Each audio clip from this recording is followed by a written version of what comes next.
Falenderoj shumë dhe do të shihemi pas pak. Ndërka që nga samiti në Tiranë kthehemi me zhvillimet në vend për herë të katërt brenda vitit 2025, qytetarët në Kosovë pritet të i drejtohen kutive të votimit. Kjo pasi me 28 dhjetor është planifikuar të mbahen zgjedhjet e jashtëzakonshme parlamentare.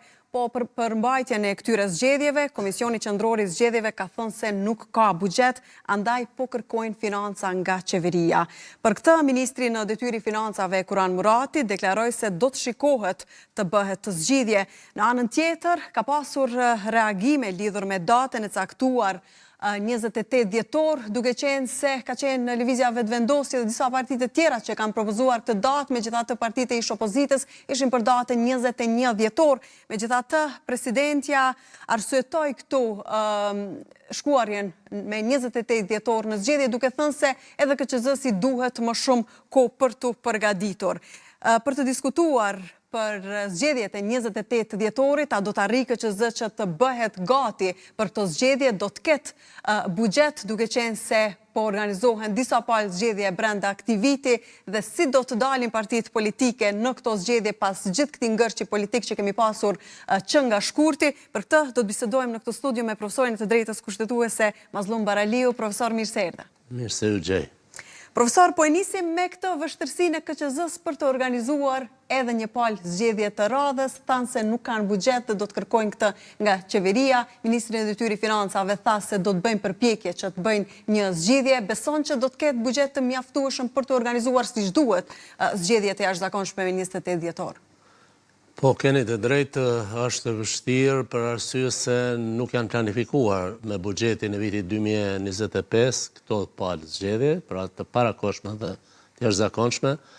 Prandaj aq më tepër është vështirë për KQZ-n sepse nuk ka mjetet mjaftuara. Këto zgjedhje kushtojnë mjaft shumë, pra mbi 8 milion parafërsisht euro dhe vështirësi tjera të natyrës institucionale dhe organizative janë, sepse ne nuk kemi tashmë as kuvend dhe as qeveri në këtë vend, dhe mekanizmat para përgatitjes që është qeveria për buxhetin eventual të jashtëzakonshëm ashtu siç janë zgjedhjet, dhe mandej miratimin në kuvend nuk mund të bëhen sepse qeveria nuk ka mandat, është jashtë mandatit, kuvendi është i shpërndar apo i shpërbër. Pra, është vështirë, por natyrisht që brenda suazave ligjore, Ministrin e Detyrë dhe qeveria në detyrë do duhet të gjenin mjetet dhe do duhet domosdoshmërisht të sigurohen mjetet për këtë cikël të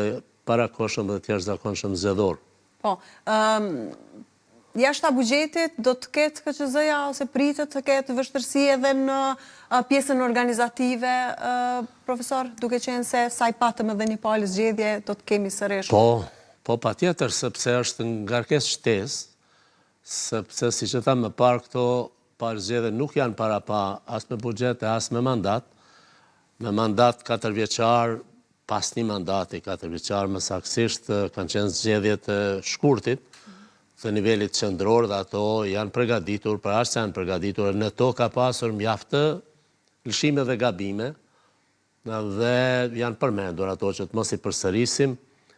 Tani, patjetër që në rrethana të një cikli të parakohshëm dhe të jashtëzakonshëm zgjedhor, me një afat të kondenzuar, jo sipas atyre afateve ligjore që parashihen 6 muaj përpara fillon përgatitja e zgjedhjeve, domosdoshmërisht ndonë se edhe brenda mandatit 4 vjeçar duhet punuar tërkohën KQZ-ja dhe sekretariati i tij e komisionet komunale zgjedhore, tash i kanë 40 ditë në dispozicion edhe më pak se kaq, dhe kjo paraqet vështirësi të natyrave të ndryshme. Mirë, po duke pasur parasysh përvojën e Komisionit Qendror, veçanërisht sekretariatit, që i ka përballuar me vështirësi çfarë do qofshin ato, po me sukses dhe rezultate të lakmueshme, mesatarisht të lakmueshme, gjitha këto palë cikle zgjedhore që nga viti 2000 këndej, unë shpresoj që do t'ja dalin, i kanë tani më partitë politike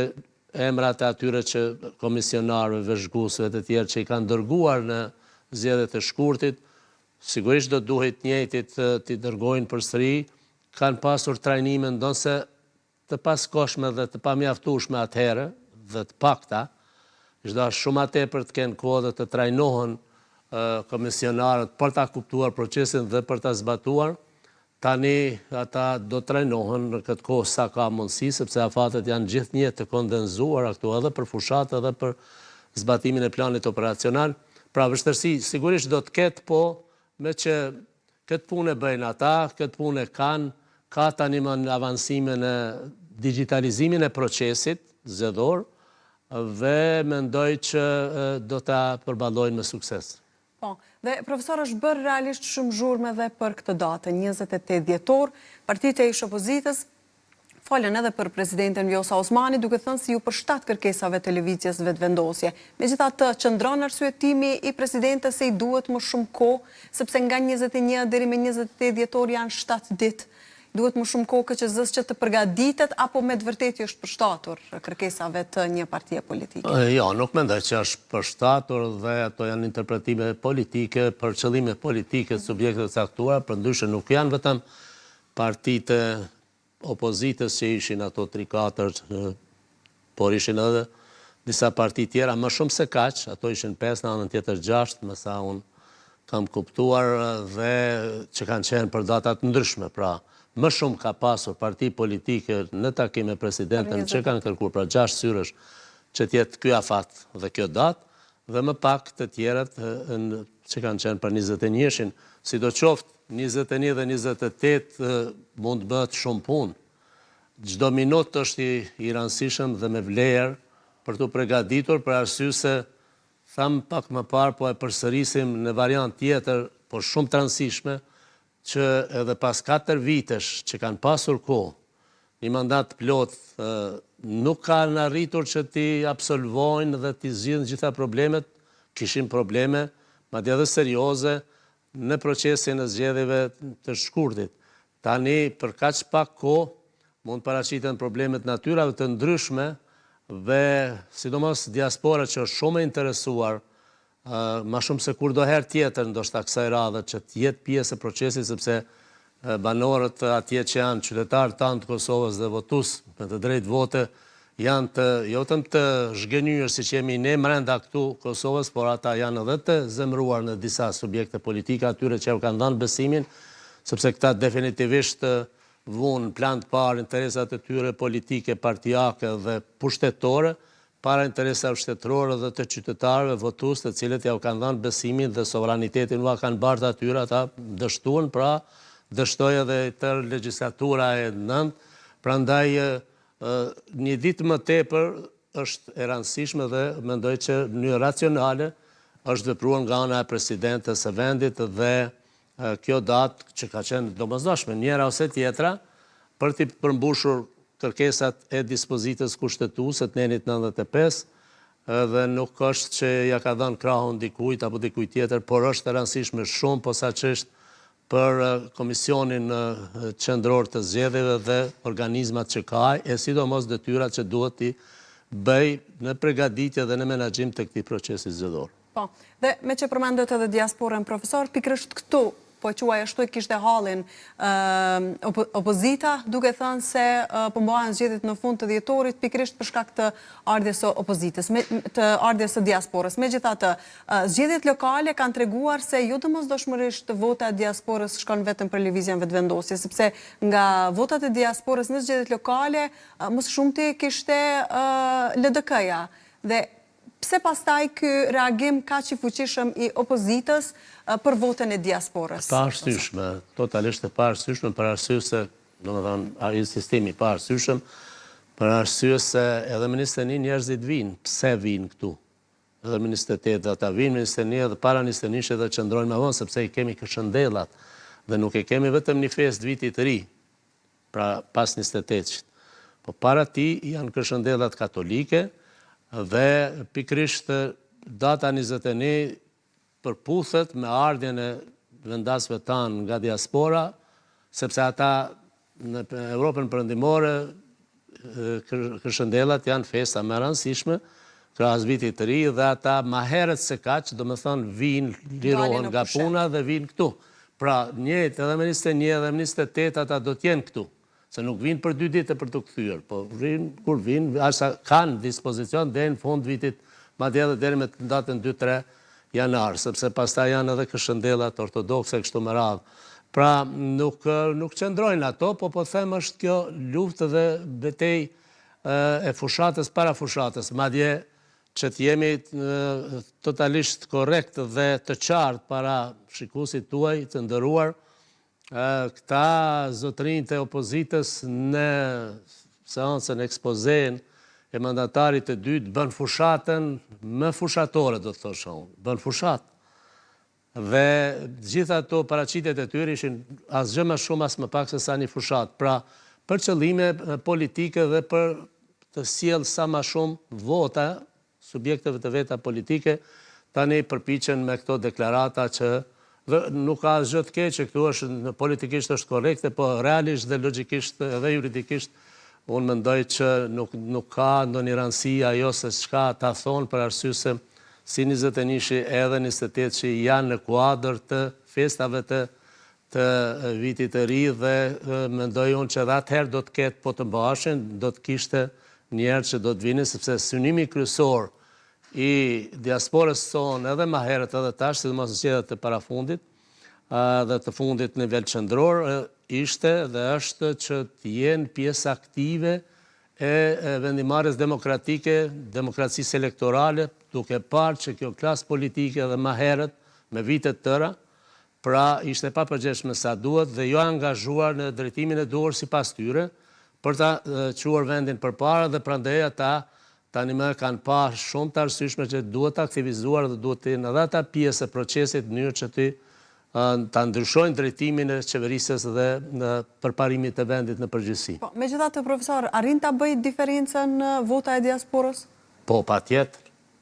Edhe në zgjedhjet lokale, siç e thatë ju, në konstatimin tuaj, për shembull, LDK-ja ka pasur pse ka pasur më shumë, sepse LDK-ja ka filluar herët 2-3 vite përpara të punojë brenda mandatit të qeverisës fundit Kurti, që të punoj me diasporën dhe të investoj shumë në diasporë dhe të ketë përkraje edhe të bizneseve të veta, njerëz që përkrajnë dhe bizneset që përkrajnë, kështu që ai efekt i angazhimit atëherët edhe ishte në rritjen në zgjedhjet e fundit qendrore të saj, sado pak ajo ishte megjithatë, nuk ishte edhe pak, ishte rritje, po tani edhe në zgjedhjet lokale edhe tash në këto, posaçërisht në këtë cikël, sepse ky cikël është shumë vendimtar, është produkt i një zemrimi gjithë popullor, do të thosha unë, dhe duhet ta marrin me shumë seriozitet subjektet politike, jo me lehtësi siç po mendojnë janë përgatitur, ata tash po tregojnë që janë përgatitur vazhdimisht për zgjedhje.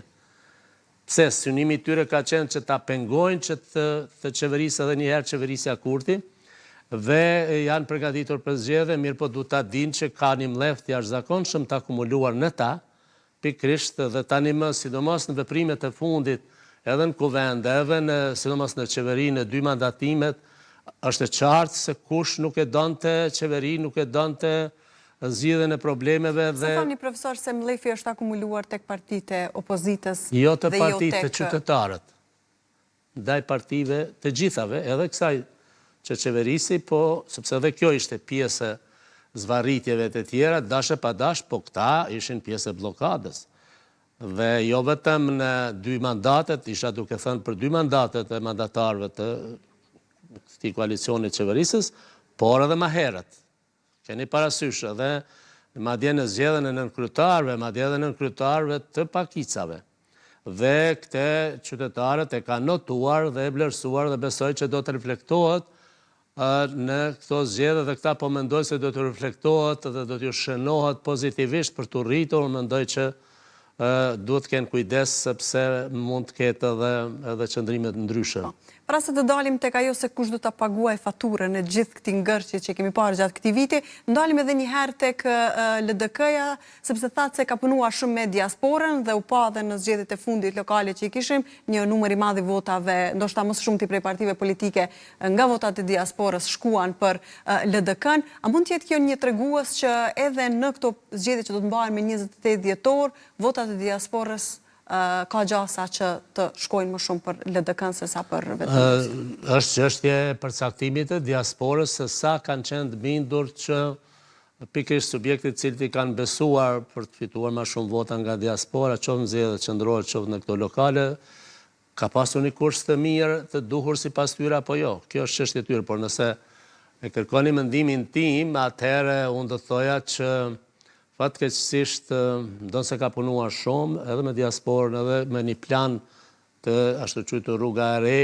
me ekipe të mëdha, me qindra njerëz, me vite, faktikisht LDK-ja për të transformuar dhe reformuar, më mendoj se nuk ja ka arritur në nivelin dhe themi ambicet e dëshiruar, në horizontin e dëshiruar, por edhe mendoj që ka qenë jo sa duhet fleksibile, por shumë e ngurtë, dhe madje edhe me inate është sjellur që nga fillimi, me njëherë pas procesit zgjedhor, ndaj procesit dhe ndaj partnerëve potencial ose oponentëve të vet, dhe nuk ka kontribuar që të dilet nga paraliza politike, duke ndihmuar pra procesin institucional, jo vetëvendosen as koalicioni saj, por e asë taborin tjetër, pra opozitën, partitë opozitare nuk arritën që të bëhen bashkë, që ta bëjnë një qeverisje që ata kanë pasur më shumë numra dhe ka pasur potencialisht, teorikisht dhe praktikisht mundësi ta bëjnë, nuk e bën pikërisht për shkak të qëndrimeve të ngurta dhe inateve që kishin edhe me njëri tjetrin. Dhe kjo mund t'i faturohet dhe reflektohet negativisht tani edhe nga diaspora, votuesi diasporës, edhe nga votuesi i brendshëm i vendit, qoftë të LDK-s, qoftë të gjithë të tjerëve pa dallim prej fituesit, pra koalicionit të vetëvendosjes së deri të nisma socialdemokrate, e cila me 3 vota më shumë ka bllokuar se sa ka ndihmuar procesin, fakt se ka ndihmuar fare, përkundër premtimeve se do ta ndihmoj këndo qoftë në ndërtim të institucioneve paraprakisht më njëherë pas zgjedhjeve. Pra të gjithë me radhë kanë penguar dhe kjo unë mendoj që nuk mund të shkojë të kaloj pa u ndëshkuar nga votuesit dhe duhet të kenë kujdes jo me kaq shumë emulacion e shpresë e bindjes se ata janë rrugën e durë dhe do të fitojnë edhe më shumë dhe do ta bëjnë një qeverisi, do t'i heqin vijat e kuqe të tjera, po pse si hoqen vijat e kuqe? Çfarë ndryshimi do të ketë tash?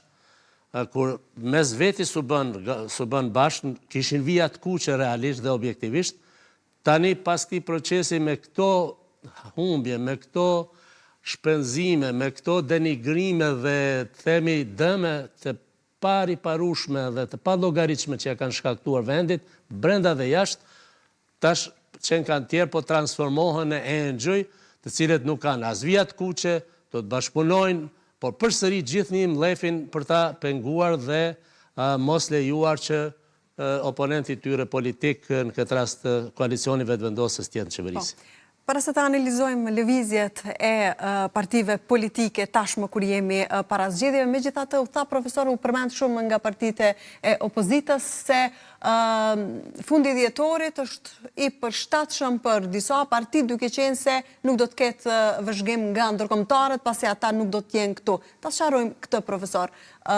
Do të jenë të pranishëm, ndonse janë festa, ndonse është fund viti, ka gjasa që të jenë të pranishëm vëzhguesit ndërkombëtar në procesin zgjedhor, ta mund realisht të bëhet pa ta procesin zgjedhor. Po mundet, pasi, nuk është ky ndonjë konkurs ndërkombëtar, as tender ndërkombëtar, është një proces nacional, vendor, sepse problematike e shohin opozita këtë gjë. Po që po tregoj. Dhe kjo mund të bëhet edhe pa ta, sepse ne shtetin e bëjmë edhe pa ta dhe me ta, duke ndihmuar njëri tjetrin, po tashmë jemi të konsoliduar, se do duhet ishim edhe pse nuk jemi sa duhet, pra mund të bëhet, po edhe mendoj që ata duhet i kenë njerëz të tyre, pa marrë parasysh festat e Këshëndellave, të vitit të ri, ata duhet i kenë njerëz të tyre këtu, por edhe të mos i kenë, në supozim, ju lutem po janë televizionet tona, kemi tashmë transparencë televizive dhe mediat janë kuda, dhe procesi është edhe incizuar dhe është pra transparent, edhe mënyra dhe metodologjia e votimit është e tillë që mund shihet çdo gjë dhe të përcjellet çdo gjë, ata mund ta përcjellin edhe duke qëndruar, duke festuar atje. Pra nuk është që këta mund bëjnë diçka ose çdo gjë. Duhet ta kenë edhe këtë shumë mirë që shtruhet këtë pyetje parasysh këta eventualisht elementet segmentor, që nuk them që partitë e bëjnë këte në asnjë mënyrë, sepse janë dëshmuar si korrekte në proceset elektorale, madje edhe në pranimin e rezultateve, po edhe në proces, por mund të ketë segmentet caktuara, fragmentuese, që përpiqen të bëjnë militantësh, që përpiqen të bëjnë manipulime me procesin, po janë 6 vepra penale aty, që humbe edhe punën, edhe shkon në burg, edhe asnjë dobi nuk e ke. Një dhe dyta, vlerësimi bëhet, po them edhe përmes mënyrës vizive, televizive në këtë rast. Pa prani nuk fizike. Po edhe pa praninë e tyre, duke ka njerëz të vet ata që punojnë, nuk ndalen në institucionet mos punojnë atje në perëndim, dhe i shënojnë, i notojnë, i vlerësojnë, dhe raportet bëhen pas përfundimit procesit, madje me javë të tëra, dhe çdo gjë mund të saktësohet në aspektin e transparencës dhe të vlerësohet qoftë mirë ose jo. Po, dhe profesor, sepse po ndërtohet kjo narrativa që do të ketë, ndonse Kosova tashmë ka dëshmuar se ditë të organizojë zgjedhje demokratike të lira, ku numri parregullsive është shumë i vogël, madje ka treguar se ditë të organizojë zgjedhje të mira, megjithatë, qysh tani ka filluar të ndërtohet kjo narrativa që nuk do të jenë ndërkombëtarët, mund të jenë gjasat më të mëdha për parregullsi dhe pastaj a qënë kjo, profesor, në mendimin se mund të ketë gjasa që edhe partitë politike pastaj të kontestojnë edhe rezultatin, duke u nisur nga kjo që s'kan qenë ndërkombëtarët, ka pasur gjasa më shumë për parregullsi dhe të tjera? Jo, unë mendoj që jo, sepse thash më parë, para punës nuk mund të bëjnë atë se duhet të dinë që janë të monitoruar dhe të vëzhguar qoftë në mënyrë direkte, qoftë indirekte me efekt njëjtë, të plotë, dhe çdo gjë që mund të pretendohet të manipulojë procesin, integritetin e tij, mund të notohet, vlerësohet dhe mandej natyrisht edhe të faturohet subjekte politike. Prandaj subjektet politike do duhej që në të njëjtën mënyrë dhe gamë, të njëjtën masë, pra të rigorozitetit të sjelljes duhet ta kultivojnë të përfaqësuesit e tyre, komisionarët, vëzhguesit e tjerë, fillimisht që të jenë të pranishëm, sepse në zgjedhjet edhe në lokale, po edhe në ato qendrore kishte vend votime, qendra votuese ku menaxheri thoshte s'është asnjë. Pra ajo është lëshim fatal në aspektin demokratik dhe ligjor. Do të thonë askush nuk është aty dhe me ato vota kush merret, askush s'merret, ose merren të gjithë i ndajnë votat e kështu me radhë. Supozimisht po them, nuk është që ka ndodhur kështu se s'kam fakte. Po nëse dikush për mua jep një indikacion tillë është i mjaftueshëm që diçka s'ka qenë në rregull, pra, sidomos në vendvotimet dhe në qendrat votuese rurale, ku ma pak shkojnë këta vëzhguesit, sidomos ndërkombëtar, po edhe të partive politike jo gjithherë janë të rregullt sa duhet, aty mund të bëhen pastaj edhe manipulime. Duhet ta dinë që nuk mund ta bëjnë atë, dhe se nëse bëjnë ajo diktohet, notohet, vlerësohet dhe mandej gjykohet. Keni parasysh se kemi të bëjmë me një garë betej politike për jetë vdekje kushtimisht për sa më shumë vende deputetësh mes partive politike, dhe nëse njëra bën pretendimet e tilla, përpjekjet e tilla, aty janë vëzhguesit, aty janë komisionarët e partisë tjetër që më njëherë reagojnë duke kërkuar që organet përkatëse, prokuroria, pastaj BZAP-i, KQZ-ja, tjera të reagojnë, sepse kanë interes që të reagojnë, nuk e lajnë njëri tjetër me gabu me një fjalë, pra. Kështu që nuk besoj as nuk dyshojnë këte, po edhe nëse ka pretendimin këtë aspekt, duke menduar këta e kanë gabim që s'janë këta dhe ne mendoj vëzhguesit ndërkombëtar dhe institucionet përfaqësues të tyre, dhe mund të bëjmë çdo gjë e kanë gabim se çdo gjë monitorohet qoftë edhe në mënyrë vizive e televizive, dhe mandej edhe llogaritet dhe natyrisht që ka dhe kosto, ka dhe faturë për te. Po. I përmende pak, profesor, ndryshimet e partive politike tash para zgjedhjeve, duke qenë se i kemi parë që nga shkurti deri më tani kanë bajtur qëndrime të prera, kanë refuzuar koalicione, marrëveshje, ndërsa tani po deklaruan se nuk kanë vija të kuqe. Çfarë ka ndryshuar? Apo po shkojnë me një mendësi tjetër në këto zgjedhje të dhjetorit? Asgjë nuk ka ndryshuar realisht dhe përmbajtësisht, esencialisht. Këto janë deklarata politike për përfitime politike. Këta e dinë mirë që kanë humbur shumë dhe do të humbin elektorat. Dhe tash për ta përfituar, paraprakisht e përgatisin elektoratin, për ta përfituar pra elektoratin, se ne do t'jemi ndryshe nga që kemi qenë, se çka kanë qenë? Blokus, thjesht blokus dhe ignorus për buzës të votusit, për buzës shtetit. Shkelës të kushtetutës, jo njëherë, x herë, gjatë këtyre krizave që patëm ne shumë ujore, të gjithë më radhë. Fillimisht i hipotekohet... Kush do të humbë më shumë, profesor? Sepse tatë se do të humbin, kush do të humbë më shumë? Po, varësisht nga bindja e qytetarit, por se cili do të humbë, mendoj unë, ma shumë se që do të fitoj, sepse mund të ketë edhe militant të tillë, njerëz të cilët njëherë japin besimin i subjekti politik dhe mandej me dekada nuk e ndryshojnë. Ajo është fatale. Nuk gjykohet ashtu, as nuk i kontribuohet vendit. Qofse një subjekti imi dje punoj keq, edhe përsëri vazhdon dhe e shef që ngarkon shtetin, dëmton shtetin, ngarkon qytetarin, dëmton qytetarin, dhe përsëri ja jep votën ai qytetar, duhet mendoj mirë se çka po bën. Sepse po e dëmton vetveten, shtetin dhe armërinë e fëmijëve të tij dhe shtetit të tij.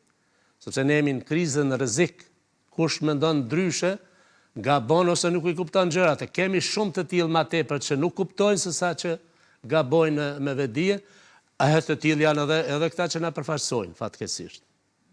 Dhe jo një, të gjithë me radhë, pa dallim, edhe udhëheqësit politik, mos flasin për deputetët që për mua ka një mungesë elementare të përgjegjësisë ndaj kushtetutës, e cila ju thot mandati juaj është personal.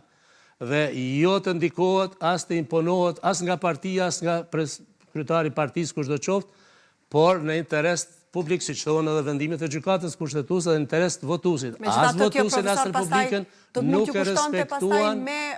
e respektuan dhe bën gabimet që bën na kanë sjell në buzë grëmine neve si. Ne nuk kemi faktikisht shtetin në funksion. Nuk kemi buxhet, shifni tash, nuk ka mundësi ka qytetarët, punonësit temi institucioneve të rëndësishme, vitale të shtetit, pavarur që janë me kushtetut, pavarur ose të rëndësisë publike, janë pa paga, janë pa mandat ose janë pa kvorum dhe nuk mund të merren vendime. Urdhoni çka pyetët.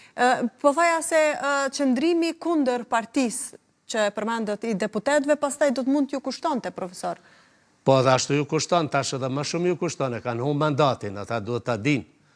Pra pa filluar ushtrimin e mandatit, ata e humbën, ata kanë investuar, nuk mos mendoni që është lehtë dhe lirë ta fitosh një mandat gjatë zgjedhjeve, duhet të investuar edhe para dhe mund.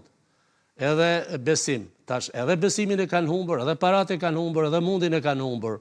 Dhe për më tepër partitë politike, paralajmërimet janë që do të propozojnë për në listat e tyre të kandidatëve, tjerë kandidatë se këta kanë humbur legjitimitet, edhe besim. Ata e dinë mirë.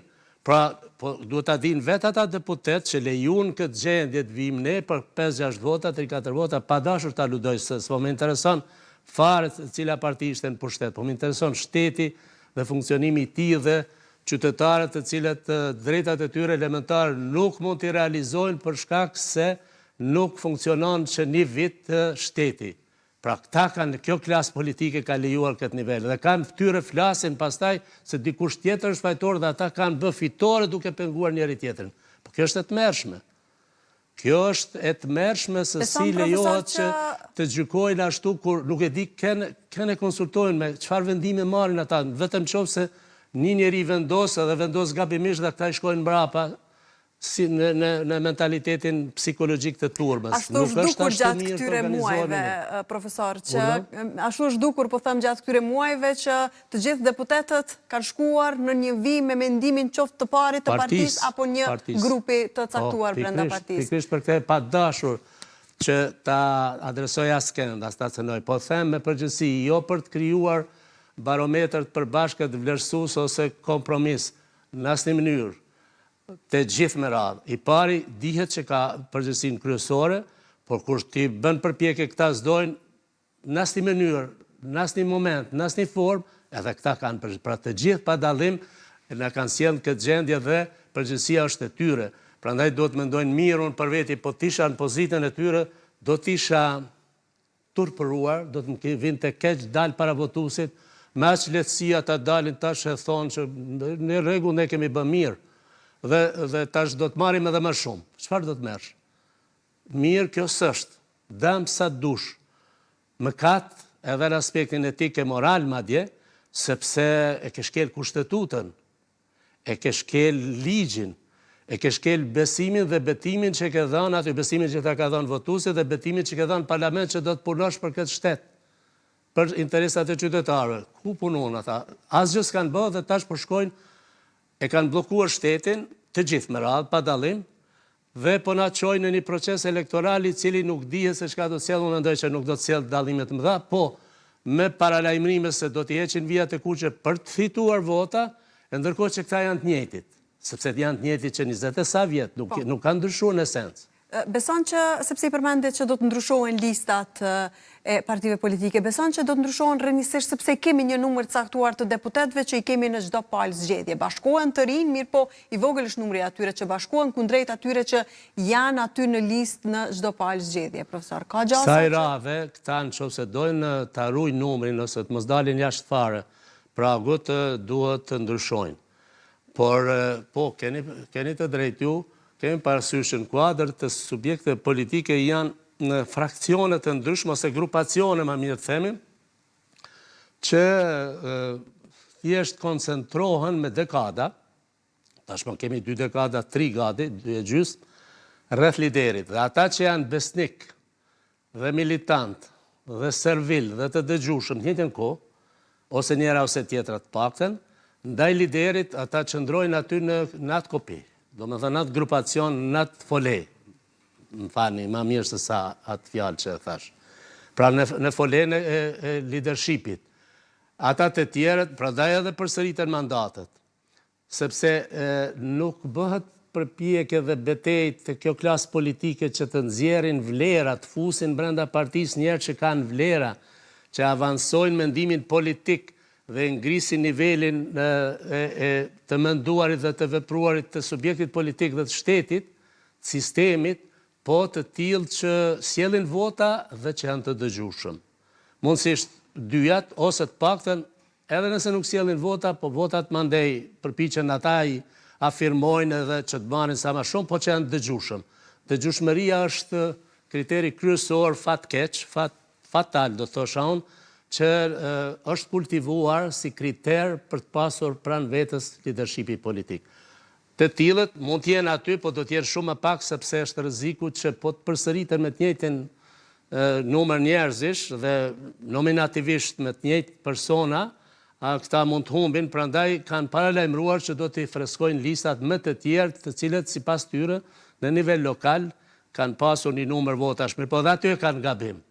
Se në qofë se dikush në asamble komunale X të një komune merë 4-5.000 vota, nuk do të thotë që do t'i marrë edhe këtu nivel qendror, sepse është një sistem tjetër. Këtu kemi nivel qendror një zonë në gjithë Kosova.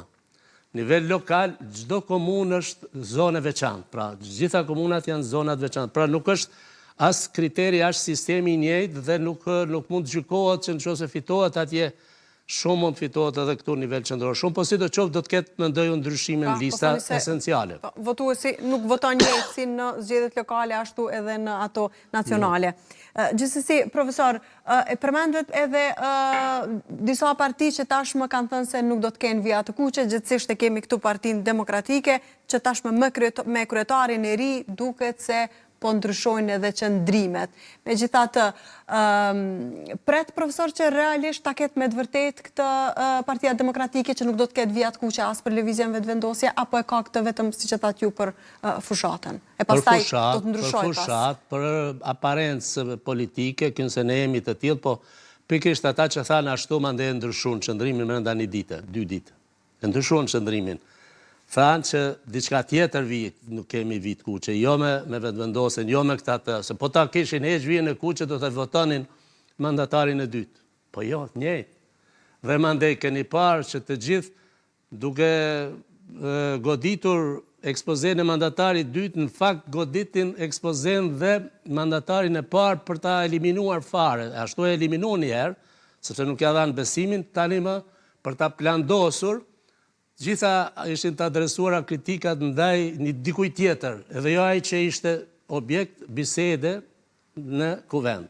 Pra, Mendoj që vështirë ndryshojnë, do doja të ndryshojnë, do doja të vedisohen, se pa u bashkuar dhe ne kemi thënë me modesti, po e them me njëherë, rezultatet e para preliminare kur kanë dalë, ne kemi thënë që zgjidhja vetme për të përballuar gjithë fluksin e problemeve që kemi brenda vendit për t'i zgjidhur, dhe jashtë vendit, sfidat, falni kërkesat të ndryshme të bashkisë ndërkombëtare, për të anëtarësuar fillimisht në Bashkimin Evropian, e të tjera, në këshillë e tjera, duhet bashkë një qeverisje të gjitha partive politike shqiptare në një qeverisje të përbashkët. Nuk e bën. Po.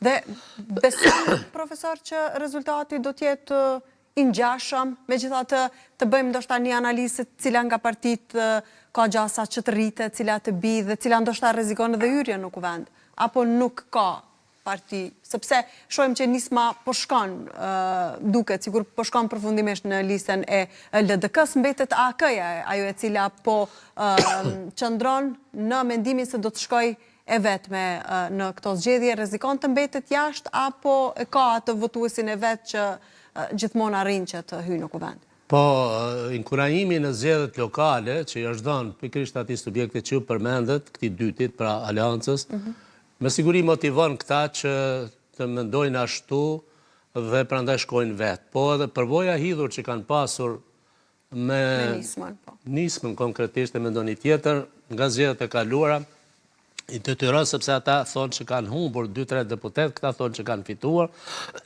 Fani, kjo varet nga votuesi. Por për që unë mendoj fillimisht që do të ketë rënjen qofse në zemrimi nuk ka arrit kulmin, rënje e përqindjes votuesve edhe në këto zgjedhje, siç patin zgjedhjet lokale, do të ketë. Dhe nëse është kështu, atëherë është pikpyetje e madhe që dikush mund dalë apo mund të mbetet.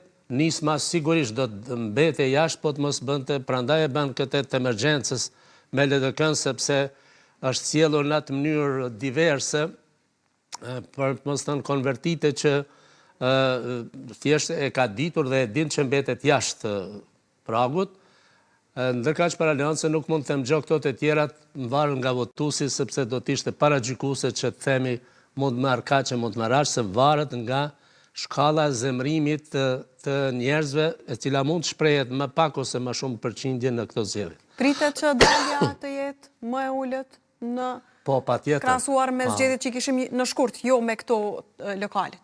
Mendoj në qofse shkalla, edhe njëherë po e them, e zemrimit si është reflektohet çdo ditë të qytetarët. Dhe çdo javë, çdo muaj, gjatë këtyre muajve të krizës dhe të paralizës, e të injorimit deri në nënçmime përbuze që na kanë shkaktuar neve si votues këto parti politike, unë mendoj që do të ketë rënje, por në qofse shkalla e zemrimit është e madhe, ndaj një pale, ndaj një tabori dhe orientohet në energji për ta përkrahur një tabor tjetër cilin do qoftë prej këtyre, qoftë opozitën, atëherë mund të ketë një dalet për afërt, por jo më shumë se në zgjedhjet e fundit. Jam i bindur që nuk do të kemi. Dhe rezultati pritet të jetë pak a shumë i ngjashëm me atë në shkurt. Pak a shumë i ngjashëm. Që pastaj kërkon domosdoshmërisht një koalicion mes partive politike. Janë vetëdijshëm këta të opozitës për këtë që i pret, prandaj gabimin që kanë bërë tash, duke mos unifikuar as mes veti, dhe as për të votoje dhe provoje, dhe më njëherë rëzoje këtë qeveri, po bëni miratoje buxhetin në shkruaj marrëveshje ndërkombëtare, rëzoje pas 2 dite. Mund ta bëjnë këtë, po nuk e kanë bë për inat.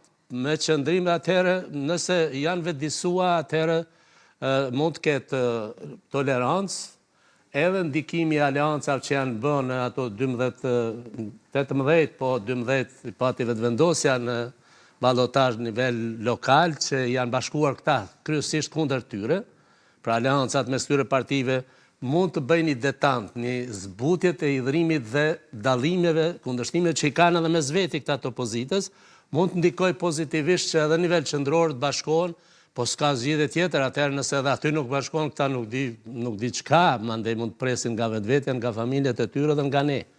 sepse kjo do t'ishte fatale. Do t'ishte një përsëritje e skenarit të njëjtë, pastaj sigurisht. Po pra, ajo është fatale, vetvrasje politike, edhe këtyre si parti politike dhe do ta nënshkruanin kapitullimin politik, po edhe për ne si qytetar dhe si shtet. Po, dhe një pyetje të fundit, profesor, beson që do të zgjatet kjo, sepse gjatë kësaj kohe më shumë i kemi parë, në vend se t'i shifnim të gjithë kundër të gjithëve, më shumë i kemi parë të gjithë kundër njerit. Partitë e ish opozitës kundër lëvizjes vetëvendosje në idenë që të mos e lënë që të bëj qeverin Kurti 3. Beson që do të vazhdoj kjo të gjithë kundër njerit, apo pas këtyre zgjedhjeve do t'jenë të gjithë kundër të gjithëve, apo do t'jenë të gjithë më të bashkuar? Jo, mendoj që kësaj radhe, nëse po them, ekziston ai limiti kur jemi në, thot populli, në zall gjallë, në rrërën e gjallë, jemi ne, jemi për të fundosur, këtu jemi. Dhe kur fillon këtu në të sharroj, atëherë s'ka frimarje. Atëherë do të vedisohen këta dhe mund të bëhen bashkë. Mund të bëjnë një qeverisje për cila nuk do t'jetë stabile, e cila do ta ketë një nëse dështon vetëvendosja të arrisë numrin, po të zbres, një opozitë e cila nuk do t'i lë vend kund dhe nuk do të ketë efikasitet. Nuk do të mund të bëjnë gjë, sepse qofse dikush me 40 e sa %, ose 37, 30 le t'jenë % i merr votat, atëherë ajo është opozitë jo vetëm faktike, po edhe numerike, e fuqishme, edhe efektive. Aq më tepër që në natyrën e koalicionit qeverisës vetëvendosës është natyra e tyre aksionale, revolucionare, themi, pa dashur të tingëlloj kjo diçka që nuk është në rregull, po në kuptimin e aktivizmit të tjera. Po, kanë qenë më të ashpër në opozita, po besoj e dinë dhe të gjithë qytetarët. Mire thatë, bravo, si që kanë qenë, nëse pëhen, e janë, ata tjetit janë, atëherë këta nuk do ta kenë të lehtë dhe nuk do t'jetë stabile. Aq më tepër që këta janë të prirur me njëherë t'i bëjnë këtë që ka thotë Bashkia Ndërkombëtare, si që kanë bërë, t'i kanë miratu marrëveshjet 2013-s, 15-s, kufirin e kanë humbur, e kanë dhënë kufir. Këta do t'i bëjnë këto, kanë thonë do t'a dërgojnë me njëherë projekt statutin e asociacionit që është fatal për shtetin, armërinë e shtetit Kosovës, në gjykatë kushtetuese. Këta i bëjnë, edhe nëse i bëjnë kështu, kjo do t'jetë jo vetëm aktive, po edhe mund t'jetë agresive dhe ne nuk do të kemi stabilitet. Prandaj po them, varet nga votuesi kësaj radhe, të mendoj mirë dhe jo me emocione, me emotivitet. Të votoj, por me racionalitet, me arsye të shëndosh, duke vlerësuar punën e secilit subjekt politik. Realisht le ta vlerësojnë. Dhe nëse shumica vlerëson se këta që kanë qenë qeverisje kanë punuar mirë ose janë opsioni më i mirë, ose këta të opozitës janë opsioni më i mirë, le ta votojnë njërin palë ose tjetër, ose pra atë që dojnë dhe ta shohim se çfarë nivelit vetdijes ka ky popull dhe çfarë pasqyre po na ofron, çfarë mozaiku qeverisës për të ardhmen, ku mendoj që këta të opozitës për ta përfunduar mendimin do të mund të jenë bashkë, sepse atëherë do të kompromitoheshin fare dhe neve do të na dëmtonin shtetin tejmase dhe atëherë këta do të jenë opozitat e tjerët. Po. Profesor, të falenderoj shumë që ishit sot në këtë studio. Faleminderit juve. Ndërkohë, derisa ne po vazhdojmë bisedën këtu në